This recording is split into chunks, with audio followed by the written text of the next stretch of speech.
Deuteronômio 10. Nós vamos fazer a leitura desse texto, os 22 versos, e vamos meditar sobre alguns pontos importantes para nós hoje, nós como igreja, como povo de Deus, nesse tempo, nesse período, sobre a face da terra. Amém? Deuteronômio 10, verso 1. Naquele tempo, me disse o Senhor: lavra 2 tábuas de pedra, como as primeiras, e sobe a mim ao monte, e faz uma arca de madeira. Escreverei nas 2 tábuas as palavras que estavam nas primeiras que quebraste, e as porás na arca. Assim fiz uma arca de madeira de acácia, lavrei 2 tábuas de pedra como as primeiras, e subi ao monte com as 2 tábuas na mão. Então escreveu o Senhor nas tábuas, segundo a primeira escritura, os 10 mandamentos que ele vos falara no dia da congregação no monte, no meio do fogo. E o Senhor mas deu a mim. Virei-me e desci do monte, e pus as tábuas na arca que eu fizera, e ali estão como o Senhor me ordenou. Partiram os filhos de Israel de Beerote Bene Jarcã para Mosera. Ali faleceu Arão, e ali foi sepultado. Eleazar, seu filho, oficiou como sacerdote em seu lugar. Dali partiram para Gug-Godá, e de Gug-Godá para Jotbatá, terra de ribeiros de águas. Por esse mesmo tempo o Senhor separou a tribo de Levi para levar a arca da aliança do Senhor, para estar diante do Senhor, para o servir, para abençoar em seu nome até o dia de hoje. Pelo que Levi não tem parte nem herança com seus irmãos, o Senhor é a sua herança, como o Senhor teu Deus lhe tem prometido. Permaneci no monte como da primeira vez, 40 dias e 40 noites. O Senhor me ouviu ainda por esta vez. Não quis o Senhor destruir-te. Porém o Senhor me disse: levanta-te, põe-te a caminho diante do povo, para que entre e possua a terra que sob juramento prometi dar a seus pais. Agora, pois, ó Israel, que é que o Senhor requer de ti?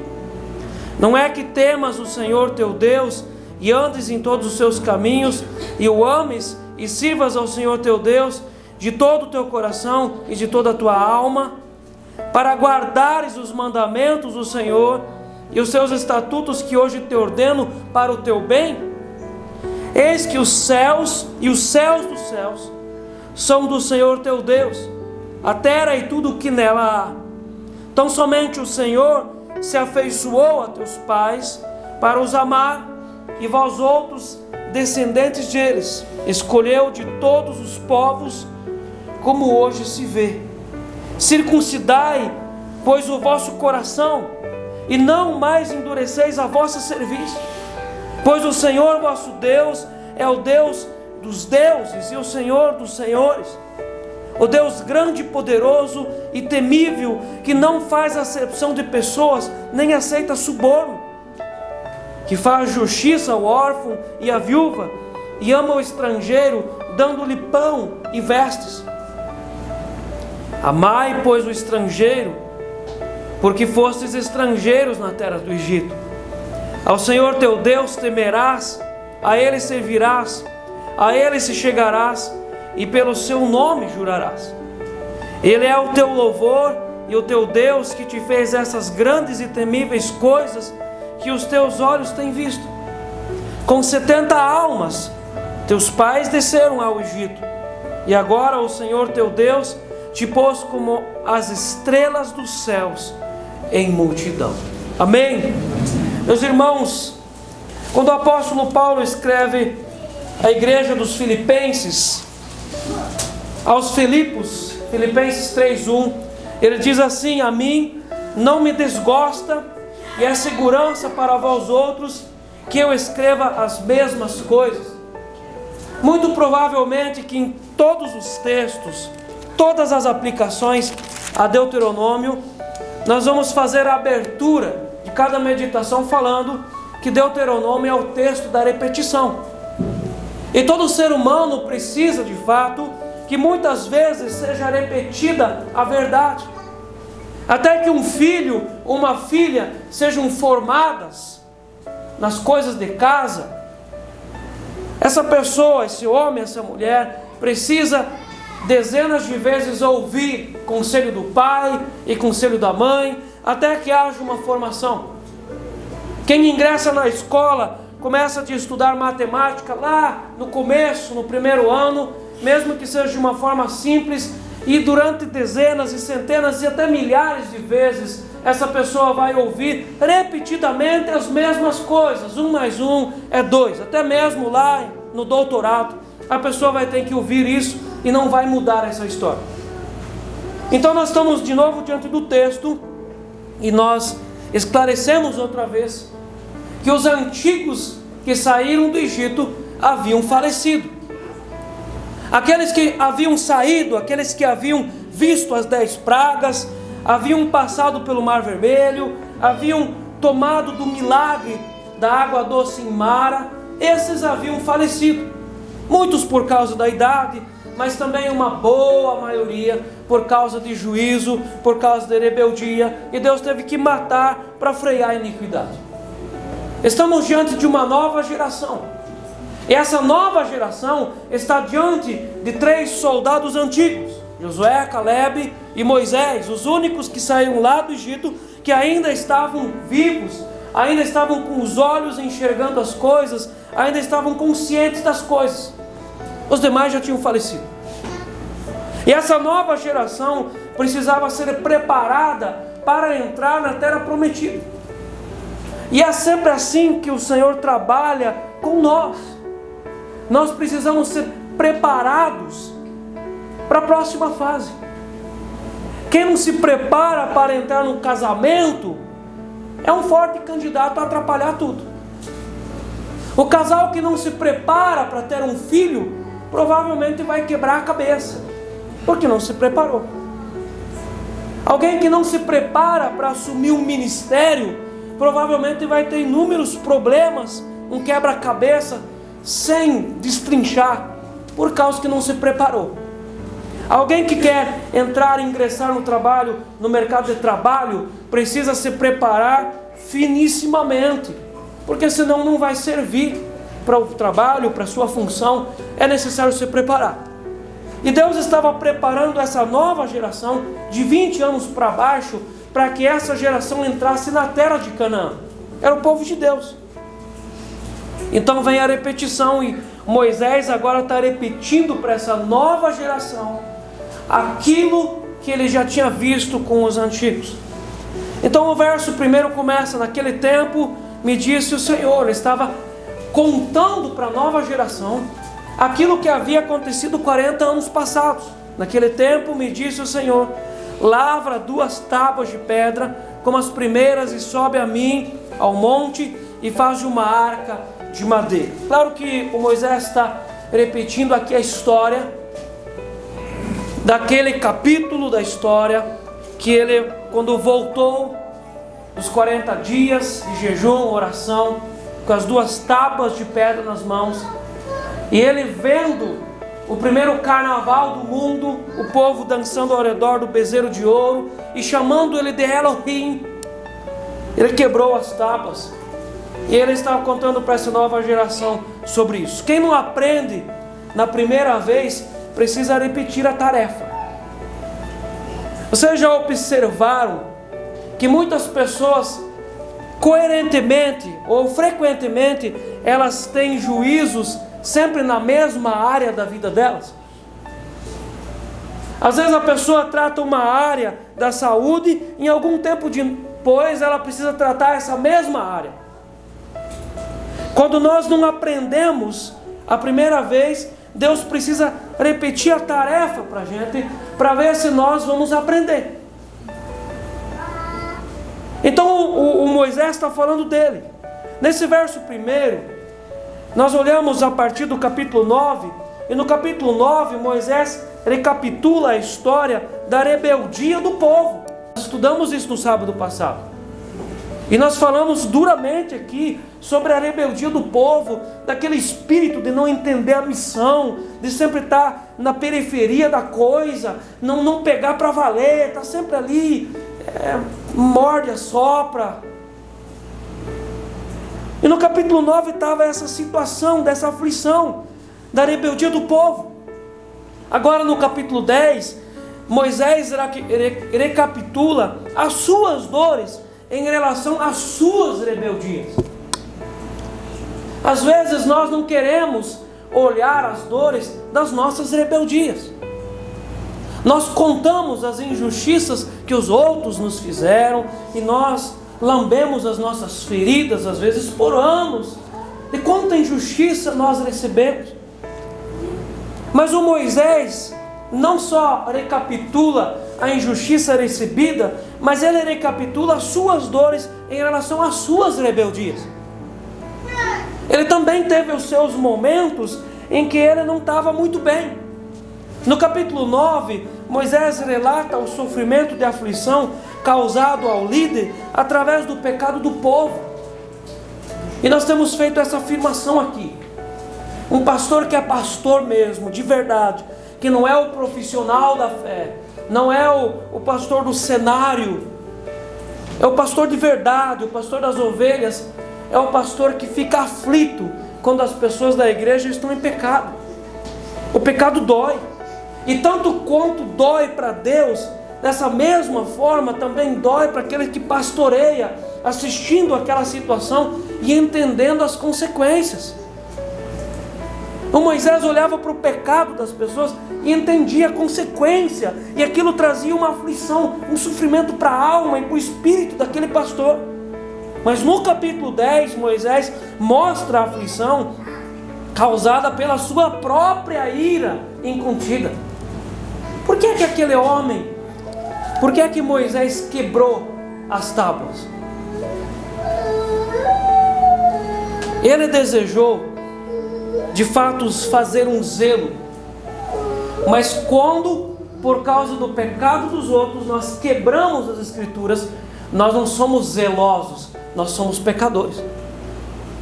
Por causa do pecado do povo, por causa daquele incômodo, ele quebrou as escrituras.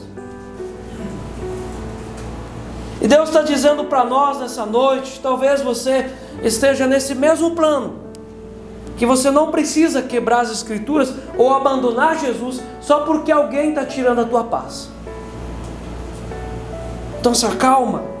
Em Efésios 4:26, o apóstolo Paulo fala para a igreja de Éfesos: irai-vos e não pequeis, não se ponha o sol sobre a vossa ira. Então irai-vos e não pequeis. Nesse primeiro momento, a ira não é pecado, porque ele diz: irai-vos e não pequeis. Então há a possibilidade de estar irado e não ir para a próxima parte e pecar. Irai-vos e não pequeis. A segunda recomendação do texto é: não se ponha o sol sobre a vossa ira. O que é pôr o sol sobre a ira? É levar aquele incômodo, aquela raiva, aquele ódio, aquela mágoa, aquela coisa que te machuca para a cama. Levar aquilo para o teu sono, levar aquilo para aquilo estragar a tua paz da noite. A ira, essencialmente, é um sentimento legítimo de alguém que não aceita a injustiça. Então naquele primeiro momento em que você olha para uma injustiça, olha para algo que não é justo, e você se ira, isso está certo. Então aquilo precisa de fato me incomodar. Se eu olho para uma injustiça e eu estou tranquilo quanto àquilo, eu preciso ligar uma luz vermelha dentro de mim, não está certo. Se eu assisto uma situação de uma criança passando fome, de um casal que está normalmente brigando, está em guerras, e aquilo não me afeta, aquilo não me preocupa, eu preciso me preocupar então comigo, eu sou doente. Um pai ou uma mãe que tem um filho que não são salvos, o marido que não é salvo, a esposa que não é salvo, pais que não são salvos. Se nós estamos tranquilos quanto a isso, então nós não estamos bem. Nós precisamos nos irar, sim, com a injustiça, com aquilo que é desonesto, mas não pecar. Então aquele primeiro sentimento que o Moisés sentiu quando ele estava descendo do Sinai, ele ali 40 dias orando, jejuando, crendo que o povo estava com ele. Ele cria que o povo, a igreja, estava no mesmo espírito, estava na mesma direção, na mesma dinâmica do ministério. Mas quando ele desce, na metade da caminhada, ele ouve as vozes, e ele diz para Josué: não é o povo festejando para Deus, não. É o povo praticando idolatria. E aquilo entrou no coração dele como uma flecha. E ele foi para a segunda fase. Ele quebrou os mandamentos. Ele deveria ter quebrado sim o bezerro de ouro, mas não os mandamentos. Nós não estamos colocando aqui o Moisés no banco dos réus. Quem somos nós? Mas a história do Moisés, ela nos serve para nos alertar: irai-vos e não pequeis. Nós não precisamos quebrar a palavra, nós não precisamos ferir a aliança por causa da injustiça que às vezes nós sofremos no nosso dia a dia. Nós não precisamos pecar contra o Senhor só porque os outros pecam contra a gente. Nós não precisamos declarar palavras afiadas e palavras que às vezes tentam ao Senhor Deus só porque alguém nos machuca e alguém nos fere. Quando essa ira gera ódio, raiva e violência, então nós entramos em pecado. E o pecado é uma contrariedade contra Deus. Nós precisamos afastar do nosso coração tudo aquilo que gera ira, amargura, tudo aquilo que gera desconforto para a alma e que não vem de Deus. Moisés teve vários problemas bem sérios, sempre pecando na mesma situação. Moisés matou um egípcio e aquilo trouxe uma consequência para ele. Depois nós vamos ver que ele quebrou as tábuas da lei. Em terceiro lugar, nessa mesma linha, nessa mesma direção, Moisés não falou com a rocha, ele bateu. De novo, nós não estamos julgando Moisés. Nós estamos usando essa figura para nós nos colocarmos no banco dos réus, e isso precisa julgar a nossa atitude. Moisés foi um grande homem de Deus, um profeta, um pastor, um intercessor, um homem que entendeu a linha espiritual, ele estava afinado com Deus. Mas mesmo estando afinado com Deus, quando nós pisamos fora da linha, isso pode nos custar. Porém ele está ensinando aqui, nesse capítulo 10, para essa nova geração, sobre consequências. Deus perdoa os pecados? Amém? O texto lá de Marcos e também de Mateus fala que todos os pecados são perdoados aos homens, menos o pecado contra o Espírito Santo. Então nós entendemos isso. O apóstolo Pedro escreve dizendo: olha, há pecado que não é para a morte, há pecado para a morte. Então, para aquele que é pecado para a morte, não oreis. Nós entendemos que é um pecado de blasfêmia. Deus perdoa os pecados. O apóstolo João, em 1 João, ele diz que Jesus é fiel e justo. Quando nós confessamos nossos pecados, ele não apenas perdoa os pecados, mas ele também limpa o nosso coração. E se porventura nós pecamos por acidente, nós temos no céu aquele que é advogado, e ele vai advogar a nosso respeito diante do Pai. Hoje o Senhor Jesus não é ainda reto juiz, ele é nosso advogado, mas ele perdoa pecados. Então essa primeira questão é: nós confessamos nossos pecados, nós podemos ser perdoados? Amém. Mas existem consequências. Quando Moisés está ministrando diante desse povo, todos jovens, Moisés tinha aproximadamente quase 120 anos de vida. Talvez poucos aqui dessa geração tinham 40 anos. É como um pastor de muita vida, de muita experiência, ministrando diante de um culto de jovens. E o pastor Moisés disse para esses jovens: gente, vocês ainda estão nas fraldas, vocês ainda têm cheiro de Pampers, eu já tenho 120 anos, vocês precisam entender que as coisas, que as nossas atitudes erradas geram consequências. E esse é o nosso principal ponto nessa noite. Nós precisamos refletir sobre as consequências geradas pelas nossas atitudes erradas. Moisés teve que lavrar 2 tábuas de pedra. A primeira vez que ele subiu no monte, quando ele chegou lá em cima, as tábuas já estavam prontas. Deus lavrou. E quando nós falamos de lavrar, de plainar tábuas de pedra, nós não estamos falando de uma criança que está mexendo com a sua massinha em casa e fazendo um planinho. Nós estamos falando de mexer com pedras. Nós não estamos falando de alguém que plaina uma madeira para fazer uma mesa. Nós estamos falando de alguém que está trabalhando com pedras, com rochas graníticas.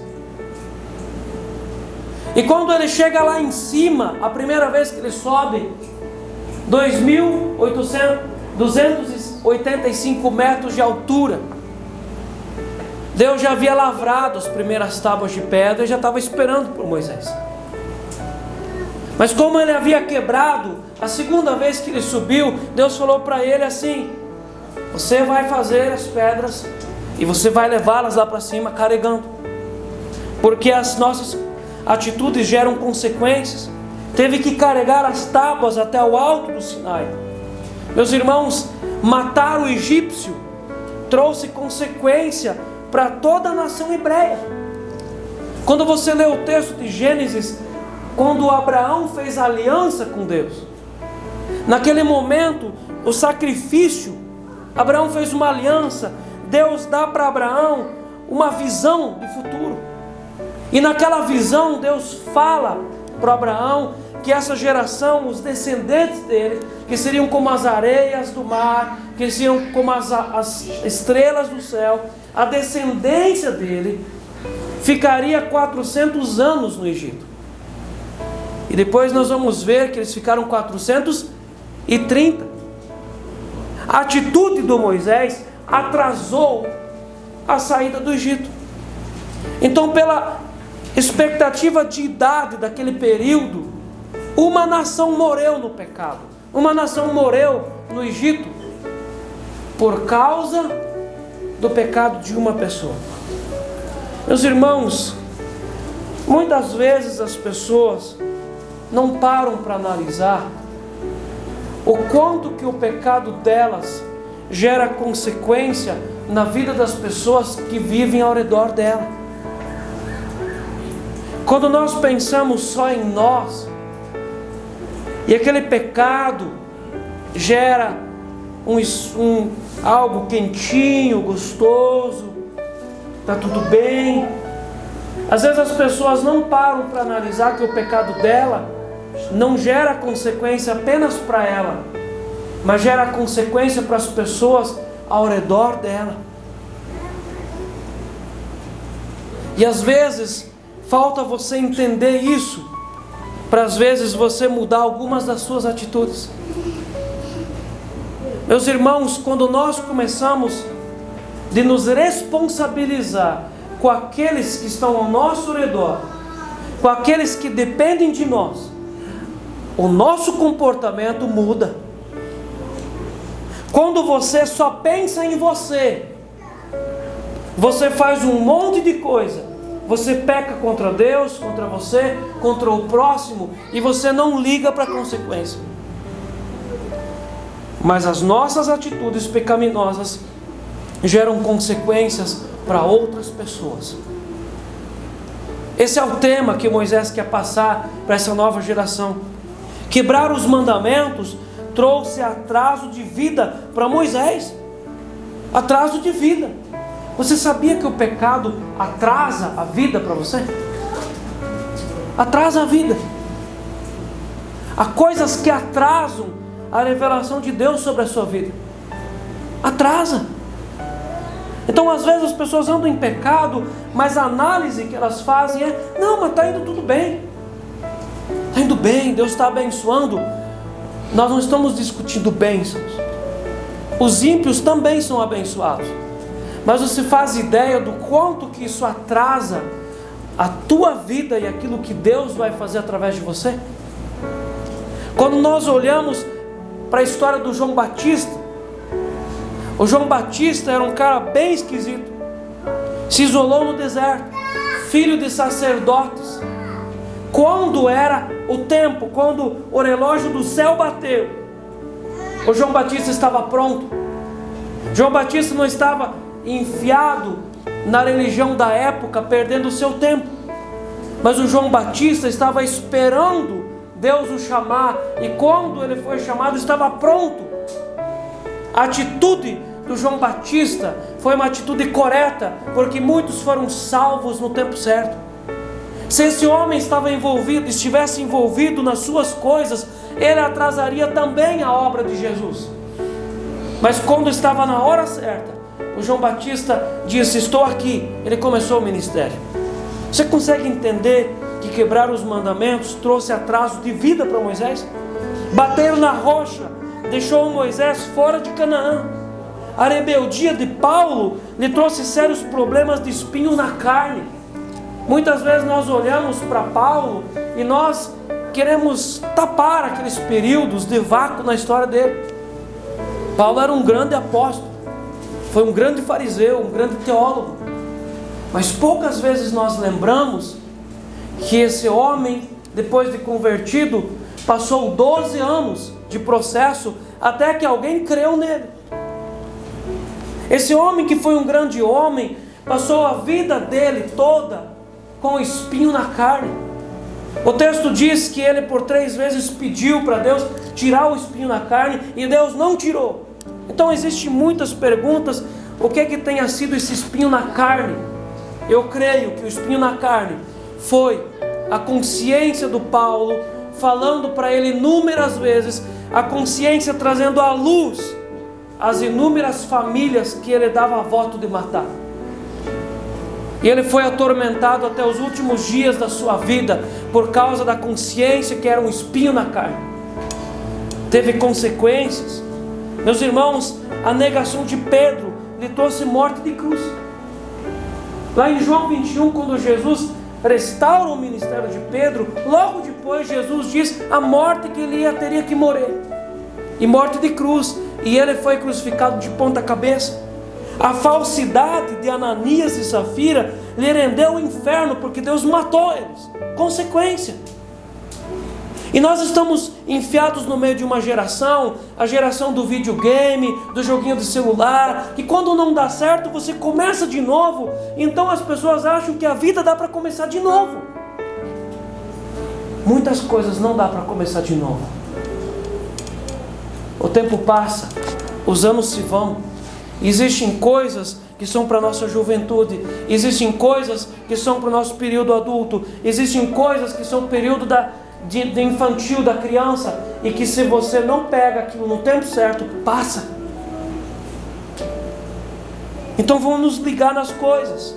O sono de Sansão trouxe perda de ministério e vergonha para o povo de Deus. E a Bíblia diz que ele dormiu no colo errado. Um homem que dormiu na vida. E esse homem pagou um alto preço. O adultério e o homicídio de Davi trouxe sobre a sua casa espírito de prostituição. O que é que ele fez? No tempo que os reis deveriam ir para a guerra, o Davi não foi. Aí aconteceu tudo o resto, tudo atrapalhada. Viu a vizinha dele tomando banho, chamou ela para casa. Então aconteceu ali o negócio de engravidar a vizinha. Ela tinha um marido, mandou matar o marido, um monte de problema. Quando o Natan chegou na casa do Davi, e a sentença foi 2 coisas: nunca mais a espada vai se apartar da tua casa, você vai ser vergonha. Aquilo que você fez no secreto, o teu filho vai fazer em público. e essa criança que você gerou com Batseba vai falecer. E assim aconteceu. Logo depois, aconteceu que um dos filhos de Davi estuprou a filha. Entre irmãos, um estupro, espírito de prostituição havia entrado na casa dele. O irmão que se condoeu pela irmã abusada, levou aquele irmão para o campo, no tempo da tosquia das ovelhas, e matou o irmão. Depois mais, o Absalão tentou usurpar o trono de Davi, e o Joabe, general de Davi, matou o Absalão, e o Davi chorava: Absalão, meu filho, Absalão, meu filho. Consequências. Nunca mais a espada se apartou da casa de Davi, e o espírito de prostituição se infiltrou na casa dessa pessoa. Cuidado com as consequências. Judas negou, jogou fora sua vida, sua história e sua eternidade. Cuidado com as consequências. Meus irmãos, nós vivemos em um tempo que nem os evangélicos ligam para as consequências. Tudo se conserta com uma frase: Deus proverá. Isso é mentira. Deus pode perdoar, sim, e Ele perdoa, mas as consequências ficam na sua casa, no seu casamento, entre os seus filhos. Você pode pegar na sua casa, quebrar um prato. Aí você diz: não, mas eu tenho super bond, tech bond, eu colo de volta. E você pode achar todos os pedaços e colar de volta. E todas as vezes que você comer naquele prato, você vai ter que comer aonde foi quebrado, e você vai lembrar do dia que foi quebrado. As consequências ficam. Cuidado com as consequências. Se nós gerássemos consequências apenas para nós, seria bom, mas nós geramos consequências para outras pessoas que às vezes não merecem, e isso é injustiça. Vamos olhar uma vez para uma mãe ou para um pai que, enquanto estão gerando um bebê, tem vícios ou de fumo ou de alcoolismo, e depois aquela criança nasce com necessidades. Quanto sofrimento, consequências. Nós precisamos botar a mão na consciência, e às vezes o nosso evangelho, a nossa teologia precisa mudar, porque nós precisamos entender consequências na nossa vida.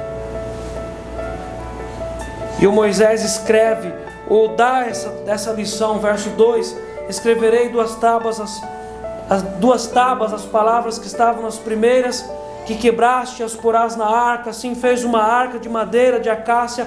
Lavrei 2 tábuas de pedra, como as primeiras, e subi ao monte com as 2 tábuas na mão. Então escreveu o Senhor nas tábuas, segundo a primeira escritura, os 10 mandamentos que Ele vos falara no dia da congregação do monte, no meio do fogo, e o Senhor mas deu a mim.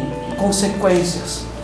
A próxima consequência nós vamos encontrar aqui no verso 6, na segunda parte, bem lá perto do verso 7, diz assim: ali faleceu Arão, e ali foi sepultado.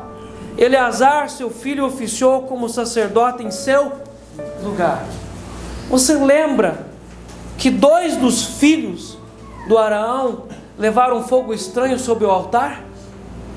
Fogo não reconhecido por Deus, e Deus matou eles. Consequências. Esse pai faleceu. Terrível coisa aconteceu na vida desse pai. Ele teve que sepultar 2 dos seus filhos. É algo que não é natural, é contra a natureza da criação humana, quando um pai e uma mãe sepultam os filhos, porque o natural é os filhos sepultar os pais. Consequências. Leve essa mensagem para sua casa. Consequência. Verso 8 vai falar da consagração da tribo de Levi. E a tribo de Levi hoje representa o povo de Deus, o povo cristão sobre a terra. E Deus deu para eles a autoridade de também abençoar todos os outros povos, ou pelo menos o povo hebreu. Então nós entramos no verso 12. Eu quero fazer algumas aplicações aqui, no verso 12 até o verso 22. Amém? Amém. Agora, pois, ó Israel, que é que o Senhor requer de ti? Essa palavra, ela não caducou. ela não perdeu o seu prazo de validade. Essa palavra continua viva. O que Deus requer da gente hoje? O que Deus está pedindo da gente? Dos nossos dias, em novembro de 2024, o que o Senhor pede de mim e de você como povo de Deus? O que o Senhor requer de nós? E o Moisés, a voz de Moisés ecoa entre os tempos, as épocas e os anos, e chega até nós. Não é que temas o Senhor, primeiro é temer a Deus. Uma pessoa que teme a Deus é uma pessoa que é guardada, é protegida pelo Espírito Santo. O temor é um limite. Quem não teme a Deus quebra limites. Quem ultrapassa limites quebra a cara. Por que Deus pede para a gente temer a Deus? Para o nosso bem. Então, antes de todas as coisas, não é que temas ao Senhor, nós precisamos temer a Deus. Vocês já pararam para analisar quantas vezes as pessoas falam coisas que elas não param para analisar quão graves que elas são? Por que as pessoas falam coisas sem olhar a consequência? Por falta de temor no coração. Quem não teme, não liga para temor, não liga para consequência. Teme ao Senhor. Por que filhos confrontam os pais e às vezes se levantam contra os pais? Porque não tem limites. Quem não tem limites não tem temor. Quem não teme, quebra a cara. Então, em primeiro lugar, que temas ao Senhor teu Deus e andes nos seus caminhos. Quando o texto fala de andar nos seus caminhos, não é nos nossos caminhos. Não é nos caminhos da religiosidade. Não é nos caminhos que nós achamos que é caminhos de Deus. É os caminhos dele, não os nossos. Não os caminhos humanos, não os caminhos da filosofia, não os caminhos das crenças, mas os caminhos dele. E nós precisamos encontrar esses caminhos. Talvez você seja uma pessoa que ainda não se encontrou com os caminhos de Deus. Estar numa igreja não significa estar no caminho de Deus. Uma pessoa pode ter o seu lugar no templo, pode até contribuir com as coisas da igreja e não ter encontrado o caminho do Senhor ainda. Ande nos seus caminhos. Quando alguém teme a Deus, os ímpios podem temer a Deus, mas um temor sem andar nos caminhos é um temor estéril, que vale para nada. Mas quando você teme ao Senhor, você faz valer aquele temor, andando nos seus caminhos, você faz aquilo produzir na sua vida. Então teme ao Senhor, ande em todos os seus caminhos. Fala de movimento. Você precisa andar, se mover. Nós não podemos espiritualizar tudo e achar que Deus vai vir ao nosso encontro e fazer tudo. Nós precisamos orar, crer e caminhar. Mas não é fazer qualquer caminhada. É necessário estar nos caminhos. A terceira coisa que Deus pede: primeiro, temer. Segundo, andar nos seus caminhos. Terceiro, o ames. As coisas não vão para frente se nós não amamos. Qual é o segredo de duas pessoas, um homem e uma mulher, permanecerem num casamento? O amor. Qual é o segredo de alguém ir levantar todo dia cedo e ir para o seu trabalho? O segredo é ganhar bem? Há pessoas que ganham muito bem no seu trabalho e são totalmente frustradas com a sua profissão porque não amam. O segredo é amar. Naquilo que você ama, você vai colocar o teu coração. Então não é só temer, não é só andar no caminho, porque alguém que anda no caminho e teme, mas não ama, é totalmente triste, sem motivação. É uma caminhada seca, dolorosa, complicada. A pessoa não entende a caminhada da fé cristã como algo, um benefício da fé, mas ela olha para aquilo como uma penitência. Quando chega o sábado, ela diz: eu tenho que ir na igreja, aquele peso. E quando ela sai do culto, ela diz: graças a Deus, paguei o culto para essa semana. É uma penitência. Mas andar nos caminhos do Senhor não é uma penitência. É necessário andar por amor. Se você não anda por amor, sua oferta, seu dízimo, sua leitura bíblica, a sua oração vai ser um peso, vai ser uma coisa que vai fazer mal para você. Então, primeiro, teme ao Senhor. Segundo, ande no seu caminho. Terceiro, o ames. Quarto, sirvas ao Senhor. O Senhor Jesus nos chamou como servos. No Novo Testamento, o apóstolo Paulo usa várias nomenclaturas em grego para servos. Ele vai chamar o servo de doulos, que era uma espécie de escravo. Ele vai chamar o servo de diáconos, que era uma forma de escravo mais livre. E nós precisamos tirar da nossa mente aquela escravidão do período império no Brasil, que é aquela escravidão do povo afrodescendente, com correntes, com bolas de ferro nas pernas. Tira isso da sua mente. O mundo romano nos dias de Paulo tinha cerca de 60 milhões de escravos, e era muito normal uma família rica ter um escravo. E os escravos chegavam lá normalmente por causa de uma dívida muito grande com o governo. E então essas pessoas, depois de terem vendido toda a propriedade, era vendido também a família para pagar a dívida. E uma família rica pegava essas pessoas como servos, como escravos, e pagava a dívida para o governo. E às vezes essa família ficava o resto da vida trabalhando para uma outra família, pagando a sua dívida com o governo. Era uma forma de escravo. Então era doulos, ou era diáconos, ou era o ipteretos. O ipteretos é uma forma de escravidão que nunca mais a pessoa saía dessa escravidão. A sua dívida era muito grande. Meus irmãos, a nossa dívida, por causa de Adão e Eva, era muito grande, impagável. Quem pagou essa dívida? Jesus. E depois de pago essa dívida, Jesus colocou você na casa dele para você trabalhar como servo. Só que o apóstolo João fala que nós não somos mais servos, mas amigos. Amigos do Senhor. Nós sentamos à mesa com ele. Por isso que o apóstolo Paulo fala em Efésios 6, verso 7, que nós devemos servir ao Senhor de boa vontade, não nos arrastando. Então aquele servo, aquele escravo, ele às vezes pegava 25 anos de pena.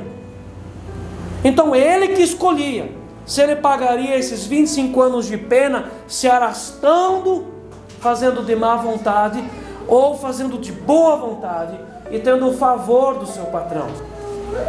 E Deus nos chama para nós servirmos de boa vontade. Tem cristãos que servem de má vontade, porque a grande motivação dela estar com Jesus é: eu não quero ir para o inferno. Meus irmãos, isso é a motivação correta? Não. O seu cristianismo é uma penalidade, é uma penitência. Nós fomos chamados para sermos servos em amor.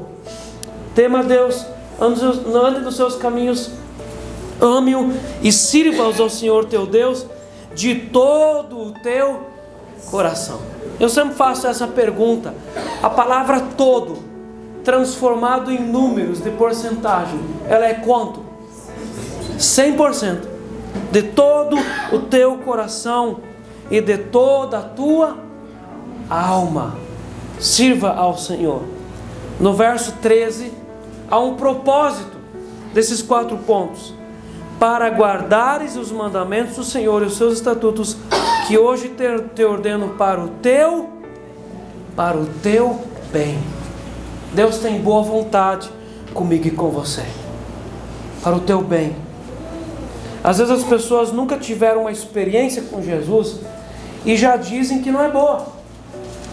Como é que você vai dizer, eu não gosto dessa carne, se você nunca comeu? Como que alguém pode dizer, mas ser cristão é chato, se você nunca foi? Você nunca teve uma experiência com Jesus para dizer se é bom ou não. Tem uma experiência. A vontade de Deus em nós, em relação a nós, é boa e agradável, é a vontade do Senhor. Então nós andamos no verso 16. Existe o segredo aqui para se conseguir fazer isso. Circuncidai, pois, o vosso coração. A circuncisão era uma prática de aliança praticada entre todos os povos cananeus. Então às vezes nós pensamos que essa prática era apenas entre o povo judeu, mas não. Os povos cananeus circuncidavam ao 8º dia o seu nenezinho, o menino que nasceu, para os seus deuses também. Então quando Deus fala para Abraão, olha, eu quero que você faça uma aliança comigo. Como você vai fazer isso? Você vai fazer uma circuncisão. Você vai marcar o órgão genital, que significa o lugar da multiplicação, o lugar da onde que nascem mais pessoas. Mas não é só circuncidar o órgão genital masculino, porque alguém poderia ter uma marca no corpo e não ser um filho de Deus. Alguém poderia ter uma marca no órgão genital e não ter uma aliança. Você entendeu isso? Então a circuncisão, lá na parte íntima do homem, é uma marca externa. A marca externa não nos dá garantia de eternidade. Qual marca que nos dá garantia de eternidade? Circuncidai, pois, o vosso coração. A circuncisão da alma, a circuncisão do espírito. E Deus sempre trabalhou por meio de aliança. Dentro do Novo Testamento, nós abrimos a janela da graça. Quem está ali operando, sendo uma ferramenta de Deus para fazer aliança com as pessoas? O João Batista. Já não é mais uma circuncisão, não é mais sangue, mas é o batismo nas águas, é um batismo com água. Mas o negócio não é a água, o negócio é a aliança com Deus, fazer um pacto com Deus. Circuncidai, pois, o vosso coração, e não mais endureceis a vossa cerviz. Meus irmãos, isso produz o quê? Verso 19: amai, pois, o estrangeiro, porque fostes estrangeiros na terra do Egito, compaixão e misericórdia. Porque não é possível nós termos uma vida com Deus, termos um encontro com o Espírito Santo, e isso não produzir zelo e misericórdia no nosso coração. Misericórdia, verso 20: ao Senhor teu Deus temerás, a Ele servirás, a Ele te chegarás, e pelo seu nome jurarás. Isso traz o quê? Multiplicação de povo.